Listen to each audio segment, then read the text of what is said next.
بسم اللہ الرحمن الرحیم۔ السلام علیکم ویورز۔ آج پاکستان میں سیاست بہت گرم ہے، جیسے کہ آج لاہور میں پی ڈی ایم جلسہ کرنے جا رہی ہے اور اس کی تیاریاں جو ہیں وہ عروج پہ ہیں۔ اسی ضمن میں شیخ رشید احمد کو وزارت داخلہ جو ہے وہ دے دی گئی 2-3 دن پہلے۔ اس سے پہلے شیخ صاحب جو ہیں وہ 14 وزارتیں مختلف ادوار میں جو 1985 سے شروع ہوئیں، اور اس میں نواز شریف کا دور، جنیجا کا دور، اور پھر پرویز مشرف کا دور اور مختلف ادوار رہے۔ اس میں شیخ رشید احمد نے سکریچ سے جو اپنی زندگی شروع کی، ایک بالکل سیلف میڈ آدمی کی، وہاں سے لے کے آج تک کا جو سفر ہے، انہوں نے اپنی کتاب لال حویلی سے اقوام متحدہ تک، یہ بھی میرے زیر مطالعہ تھی، یہ میں پڑھ رہا تھا، تو میں نے سوچا کہ چلیں ابھی وزارت داخلہ 15ویں وزارت ملی ہے شیخ رشید احمد کو، تو اس پہ کچھ آپ کے ساتھ شیئر کرتے ہیں شیخ صاحب کی تھاٹس۔ یہ بڑی پرمغز بک ہے، یہ خاص طور پہ جو سیاسیات سے دلچسپی رکھنے والے اسٹوڈنٹس ہیں اور جو سیاست میں لوگ ہیں، پولیٹیشنز ہیں، ان کے لیے بھی، کیونکہ یہ بالکل ایک عام شخص کی جو ہے وہ آٹو بایوگرافی ہے، جو ایک لال حویلی جو ہے راولپنڈی میں، وہاں سے اٹھ کے اور یہ اقوام متحدہ تک پہنچا اور اس کے بعد 15 وزارتیں حاصل کیں مختلف ادوار میں۔ تو آئیے شیخ صاحب کا کچھ آپ کو تعارف کرواتے ہیں اس بک کے حوالے سے۔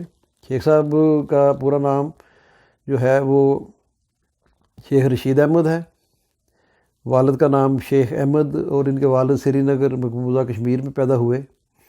والدہ کا نام خورشید بیگم۔ تاریخ پیدائش شیخ صاحب کی 6 نومبر 1950۔ دستاویزی ریکارڈ کے مطابق 17 فروری 1950۔ ابتدائی تعلیم مشن ہائی اسکول راولپنڈی سے حاصل کی، اور پھر polytechnic college Rawalpindi, graduation government college Rawalpindi, اور قانون کی ڈگری یونیورسٹی آف لاہور سے حاصل کی۔ شیخ صاحب لکھتے ہیں جی، بچپن سے ہی سیاست کا شوق تھا اور ہمیشہ تقریری مقابلوں میں اول آئے۔ 1983 میں عملی سیاست کا آغاز جنرل کونسلر کی حیثیت سے کیا۔ 1985 میں پہلی بار مسلم لیگ نون کے ٹکٹ پر رکن قومی اسمبلی منتخب ہوئے۔ 1988 میں اسلامی جمہوری اتحاد کے ٹکٹ پر ایم این اے بنے۔ 1990 میں اسلامی جمہوری اتحاد کے پلیٹ فارم سے ایم این اے بنے۔ 1991 میں سابق وزیر اعظم نواز شریف کی کابینہ میں وزیر صنعت اور ثقافت بنے۔ 1993 میں مسلم لیگ نون کے پلیٹ فارم سے رکن قومی اسمبلی منتخب ہوئے۔ 1997 میں مسلم لیگ نون کے ٹکٹ پر ممبر قومی اسمبلی بنے، اور سابق وزیر اعظم نواز شریف کے دور میں کھیل، ثقافت، سیاحت، امور نوجوانان، محنت، افرادی قوت، سمندر پار پاکستانیوں کے وزیر رہے۔ 2002 میں آزاد امیدوار کی حیثیت سے ایم این اے بنے، اور پھر منتخب ہونے کے بعد مسلم لیگ کاف میں شامل ہوئے۔ سابق وزیر اعظم ظفر اللہ جمالی، چودھری شجاعت، شوکت عزیز کے ساتھ وزیر اطلاعات و نشریات رہے۔ 2006 میں وزیر ریلوے بنے۔ 2008 میں عوامی مسلم لیگ کا قیام عمل میں آیا۔ 2013 میں مسلم لیگ کے انتخابی نشان قلم دوات پر ایم این اے منتخب ہوئے۔ 2018 میں عوامی مسلم لیگ کے پلیٹ فارم سے ایم این اے منتخب ہوئے، اور اس وقت وزیر اعظم عمران خان کی کابینہ میں وفاقی وزیر ریلوے تھے، اور ابھی یہ وفاقی وزیر داخلہ بنے ہیں۔ شیخ رشید احمد 1985 سے اب تک 14 اور پھر یہ 15ویں وزارت تھی وہ کر چکے ہیں۔ اس کتاب کا جو دیباچہ ہے وہ معروف صحافی اور کالمسٹ تجزیہ نگار مجیب الرحمان شامی نے لکھا ہے، تو وہ مختصر صاحب وہ بھی آپ کو پڑھ کے میں سناتا ہوں، وہ بھی اچھا لکھا شامی صاحب نے۔ شیخ رشید کا کوئی انکار کرے یا اعتراف، ان سے اتفاق کرے یا اختلاف، ان سے محبت کا دم بھرے یا نفرت کے بخار میں مبتلا رہے، ان کو داد دے یا بے داد، ان کی بلائیں لے یا اپنی بلائیں ان کے سر لاد دے، اس کی تردید نہیں کی جا سکتی، کہ وہ پاکستانی سیاست کا ایک منفرد کردار ہیں۔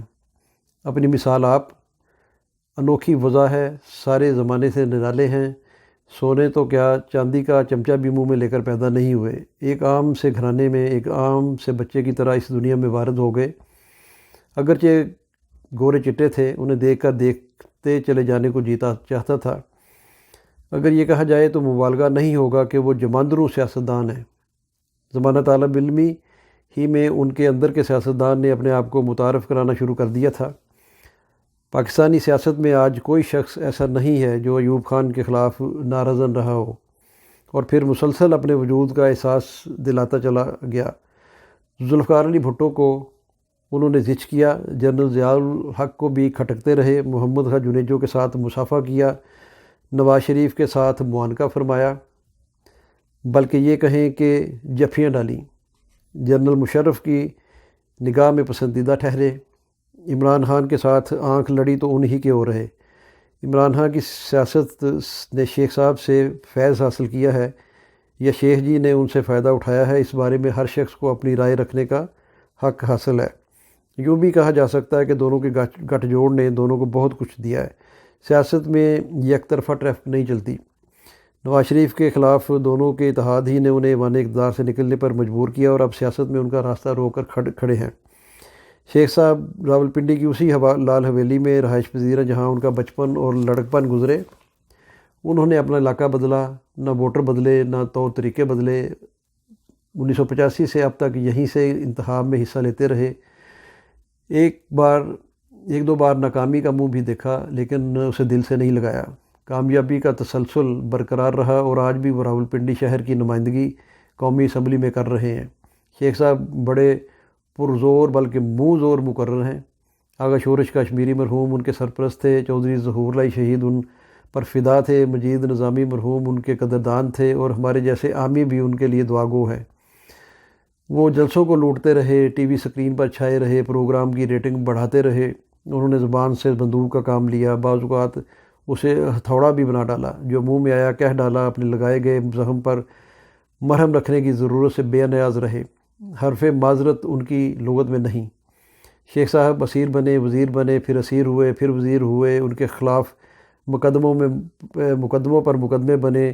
وہ جو مولانا کوثر نیازی نے مولانا ظفر علی خان نے کہا تھا کہ بچپن ہی سے لکھی تھی مقدر میں اسیری، ماں باپ کہا کرتے تھے دل بند جگر بند۔ وہ شیخ صاحب پر بھی یہ صادق آتا ہے، نابالغ تھے تو جیل جانا شروع کیا اور چند ہی برس پہلے تک یہ عادت برقرار تھی۔ انہوں نے ایوان اقتدار کا لطف بھی خوب اٹھایا اور کوچہ اختلاف میں بھی نقش پایا۔ ان کی آنکھوں نے بہت کچھ ایسا دیکھا جو بہت کم آنکھوں کو دیکھنا نصیب ہوتا ہے۔ ان کے کانوں نے بہت کچھ ایسا سنا کہ جس کی سن گن بہت سو کو نہیں ہو پاتی۔ انہوں نے اپنے مشاہدے اور تجربے کو الفاظ کے کوزے میں بند کر کے پاکستانی سیاست اور اپنی زندگی کے کھلے اور چھپے گوشوں تک اہل وطن کی رسائی ممکن بنائے۔ ان کی زندگی کا اچھا خاصا حصہ کھلی کتاب کی طرح ہے۔ ان کی خود نوشت میں دھماکہ خیز انکشافات ہیں تو ان کے تند و تلخ تبصرے بھی موجود ہیں۔ وہ بے دھڑک اپنی بات کہہ گزرتے ہیں۔ حرف مطبوعہ میں بھی وہی شیخ رشید نظر آئے گا جو جلسے میں یا ٹی وی سکرین پر نظر آتا ہے۔ انہیں دوستی نبھانا آتا ہے اور دشمنی کا حق بھی ادا کر سکتے ہیں۔ وہ چھپ کر وار کرنے کے قائل نہیں، اپنے حریف کو للکارتے، میدان میں بلاتے اور پھر اپنے جوہر دکھاتے ہیں۔ ان کا دعویٰ ہے کہ وہ وکٹ کے دونوں طرف نہیں کھیلتے۔ پنڈی بوائے سے فرزند پاکستان تک انہوں نے اپنے کلچر کو بدلے بغیر بہت کچھ بدل ڈالا۔ ان کی خود نوشت ان سیاسی کارکنوں کے لیے نصابی کتب کی سی اہمیت رکھتی ہے جو وسائل کی کمی سے گھبرا کر حوصلہ چھوڑ دیتے ہیں۔ جناب شیخ کی کتاب زندگی ڈنکے کی چوٹ پر اعلان کر رہی ہے، اپنا زمانہ آپ بناتے ہیں اہل دل، اپنا زمانہ آپ بناتے ہیں اہل دل، ہم وہ نہیں کہ جن کو زمانہ بنا گیا۔ مجیب الرحمن شامی۔ یہ بہت اچھا انہوں نے اقتباس انتصاب لکھا شیخ رشید احمد کے بارے میں۔ تو شیخ صاحب اپنے جو ان کے پوری بک ہے اس کو ابواب میں تقسیم کیا گیا ہے۔ اس کے تقریباً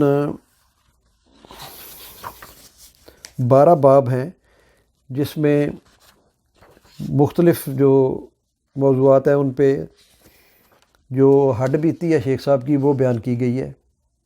اور یہ کتاب جو ہے یہ بڑی جیسے شامی صاحب نے بھی کہا کہ پڑھنے سے تعلق رکھتی ہے یہ. تو شیخ صاحب کی بیسیکلی جو ان کی فیملی تھی یہ 12 بہن بھائی تھے، اور ان کے جو والد تھے وہ سری نگر میں پیدا ہوئے. شادی بھی ان کے والدین کی سری نگر میں ہی ہوئی، اور ان کا تعلق کشمیری فیملی سے ہے. لیکن اس کتاب یہ چونکہ کافی موٹی کتاب ہے، یہ میں نے پڑھ لی ہے، 352 پیجز کی ہے. اس میں کرونا وائرس پر جو حملہ ہوا اس پہ جا کے یہ انہوں نے اختتام کیا ہے. تو اس میں جو میرا تجزیہ ہے پڑھنے کے بعد اس کتاب پر، وہ یہ ہے کہ شیخ صاحب ایک لاابالی سے، کھلنڈرے سے، اور ایک یعنی جسے کہتے ہیں پنجابی میں کوٹھے ٹپنی ٹائپ قسم کے بچے تھے، اور ضدی بچے تھے. پھر یہ کہ کسی بھی کام کو انہوں نے کبھی کتاب کے بقول ناممکن نہیں سمجھا. انہوں نے ہر کام میں جو ہے وہ انہوں نے حصہ لیا، اور عملی جو ایک سیاست تھی وہ چھوٹی ایج سے ہی شروع کی انہوں نے. اور اس کتاب میں بہت سارے انہوں نے ایسے واقعات درج کیے جو کہ ظاہر ہے بہت زیادہ ایک لمبا وہ سیگمنٹ بن جائے گا، لیکن اس میں کئی جلسے جو تھے، جیسے ایوب خان کے خلاف جلسہ تھا، اس کو الٹایا. بھٹو کے خلاف جلسہ تھا راولپنڈی لیاقت باغ میں، اس کو الٹایا. اس طرح ڈیفرنٹ موقعوں پہ پاکستان مسلم لیگ نون میں جب رہے تو یہ چودھری شجاعت اور میاں نواز شریف کے بیسیکلی اسپوکس مین کے طور پہ رہے. جب انہوں نے آگے کسی کو کھڑا کرنا ہوتا تھا تو وہ کہتے تھے، میں نے خود سنا ہے یہ چودھری شجاعت سے، کہ میری جگہ پہ شیخ رشید تقریر کریں گے. تو اس طرح یہ ایک بالکل آؤٹ سپوکن قسم کے جو تھی وہ وائس تھی قومی اسمبلی میں، اور ہے، اور اللہ تعالیٰ ان کو زندگی دے. تو ان سے اختلافات تو ہو سکتے ہیں لوگوں کو، ان کی پرسنالٹی سے، ان کی سیاست سے، لیکن بہرحال بطور ایک جرنلسٹ، ایک صحافی، ایک سیاست کا طالب علم، اور ایک جو ویور ہونے کی حیثیت سے، بک ریڈر ہونے کی حیثیت سے، میں نے اس میں سے کافی کچھ جو ہے وہ نیا تھا میرے لیے. چونکہ ظاہر ہے شیخ صاحب عمر میں بڑے ہیں اور ان کے تجربات بھی خاصے ہیں، اور پھر جیسے انہوں نے لال حویلی سے اپنا سفر شروع کیا، اور یہ سفر ہوتے ہوتے اقوام متحدہ تک چلا گیا. اور وہ ایک بڑے اعزاز کی بات ہے کہ ایک عام سیلف میڈ شخص کے لیے کہ وہ جو غربت میں پلا اتنی بڑی فیملی میں، وہ وہاں تک چلا گیا. اور یہ ایک میں سمجھتا ہوں کہ ایک ایسی بک ہے کہ جو پاکستانی نوجوانوں کو اور طالب علموں کو پڑھنی چاہیے. ہم جو ویسٹ کی یا امریکہ میں پلنے والے، بڑھنے والے اور سیلف میڈ لوگوں کی، سیاستدانوں کی بکس پڑھتے ہیں، ان کا میری نظر میں ہماری جو انڈو پاک کی سیاست ہے برصغیر کی، اس سے کوئی تعلق نہیں ہے. یہاں کی سیاست ناردرن امریکہ کی، یورپ کی سیاست انٹائرلی ڈیفرنٹ ہے ہمارے کلچر کے مطابق، اور ہمارا جو انوائرمنٹ ہے وہاں پر ساؤتھ ایشیا میں، تو وہ اس پہ فٹ نہیں آتی. میری نظر میں یہ جو بک ہے یہ ایک اس بندے کی لکھی ہے کہ جس نے یہ سیاست جو ہے وہ بالکل کونسلر لیول سے شروع کی، اور پھر ایک بہت بڑے مقام پایا. اور جو وزیر داخلہ ہے، بیسیکلی یہ 2-3 جو وزارتیں ہیں یہ نیکسٹ ٹو پرائم منسٹر ہیں، وزارت خارجہ، وزارت داخلہ، وزارت خزانہ. یہ بڑی امپورٹنٹ قسم کی وزارتیں ہیں، اور یہ ان کو ہی دی جاتی ہیں جن کو پرائم منسٹر کا بہت زیادہ کانفیڈنس جو ہے وہ حاصل ہو. تو اس بک کو میں ریکمینڈ کروں گا کہ پڑھیں. اور اب شیخ رشید صاحب کی جو کارکردگی ہے وہ بھی دیکھتے ہیں کہ ایز اے جو انٹیریئر منسٹر ہے وہ کیا رہتی ہے. ان کے سامنے بہت سارے چیلنجز ہیں، جیسے یہ ابھی پی ڈی ایم جو ہے یہ برسر پیکار ہے گورنمنٹ کے خلاف، کہ اس کو کیسے ڈیل کرتے ہیں، کیسے ہینڈل کرتے ہیں. بڑے زمانہ شناس قسم کے آدمی ہیں، ان کے ہر جگہ پہ تعلق ہیں، دوستیاں ہیں. تو یہ کیسے ان معاملات کو اس میں سے نکالتے ہیں، اور عمران خان پرائم منسٹر کو کس طرح یہ اسسٹ کرتے ہیں اس میں، اور باقی جو اندرونی محاذ پہ جو سازشیں چلتی رہتی ہیں، جو لا اینڈ آرڈر کے مسائل ہیں، ان سے کیسے نبرد آزما یہ ہوں گے. یہ آئندہ انشاءاللہ آنے والے چند دنوں میں پتہ چلے گا. لیکن شیخ صاحب ایک دبنگ شخصیت ہیں اور آؤٹ اسپوکن ہیں اور پیشن گوئیاں کرنے کے ماسٹر ہیں, اور کئی پیشن گوئیاں ان کی پوری بھی ہو جاتی ہیں. تو یہ بک آج اس حوالے سے میں نے پڑھی تو ہوئی تھی کافی دنوں سے, لیکن میں نے کہا چلیں آج وزارت داخلہ ملی ہے ان کو 1-2 دن پہلے, تو اس پہ یہ بک پر بھی تھوڑا سا تبصرہ کر دیتے ہیں, تھوڑا سا یہ جو کوٹ کیا میں نے ان کی بک میں سے. اور اس میں بڑی اہم بات یہ ہے کہ انہوں نے بک کبھی لکھی ہے, کچھ یہ مہینہ 1.5-2 مہینہ 3 مہینے پہلے, تو لیکن اس میں بک کے اینڈ تک کم از کم میں نے یہ دیکھا ہے کہ انہوں نے نواز شریف کی بہت تعریف کی ہے. اور پھر اگلے 2 چیپٹرز میں جا کے تو پھر یہ نواز شریف کی جو اس وقت سچویشن ہے, جو ان کے معاملات ہیں, اس پہ تبصرہ کیا ہے شیخ رشید نے. لیکن اس سے پہلے بہت ساری تعریفیں کہ یعنی نواز شریف ایک معتدل قسم کے آدمی ہیں اور یہ کمپرومائزنگ ہیں اور جلدی یہ بدید نہیں ہوتے اور یاد رکھتے ہیں احسانات کو اور اس طرح کی چیزیں. تو لیکن بعد میں یہ 1-2 چیپٹرز میں جا کے پھر انہوں نے جو موجودہ نواز شریف کا ایٹیٹیوڈ ہے, جو کچھ یہ کر رہے ہیں, یہ اس کے بارے میں یہ لکھی ہے. اور آخر میں جو کرونا کی وبا چل رہی ہے اس پہ ایک چھوٹا سا مضمون وہ بھی لکھا ہے انہوں نے. تو اوورآل یہ ایک اچھی بک ہے. یہ ساری جو ہے آٹو بایوگرافی ہے, بچپن سے لے کے پیدا ہونے سے لے کے تو یہ اب تک, تو یہ پڑھنی چاہیے. یہ بڑی مزیدار کتاب ہے اور میں نے یہ شیخ صاحب خرید کے پڑھی ہے, پاکستان سے منگوائی ہے میں نے. آپ نے جس دن افتتاح تھا اس کا گورنر پنجاب نے کیا وہاں لاہور میں, تو اس دن آپ کہہ رہے تھے مجھے کسی نے کہا تھا کہ کتاب تو خرید کے پڑھنی چاہیے اور اس کا مزہ آتا ہے, تو میں نے خرید دی ہے, پاکستان سے منگوائی ہے. باقی یہ کتاب جو ہے میاں عامر محمود نے بیسیکلی جو ہے اس میں کردار ادا کیا کہ انہوں نے ساری اس کی ایڈیٹنگ وغیرہ کروائی اور ساری کتابت وغیرہ یہ چھپی بھی ان کی نگرانی میں ہے, تو اس کا بھی شکریہ ادا کیا شیخ رشید احمد نے. تو یہ ایک اچھی بک ہے, اس میں کافی ساری معلومات ہیں, تو اس کو ضرور پڑھیے گا. Thank you so much for watching my YouTube channel voice of Canada. اپنا خیال رکھیے گا, اپنے ارد گرد کا بھی خیال رکھیے گا, اور یہ شیئر بھی کریں اگر آپ کو پسند آئے. تھینک یو سو مچ. اللہ حافظ. پاکستان زندہ باد.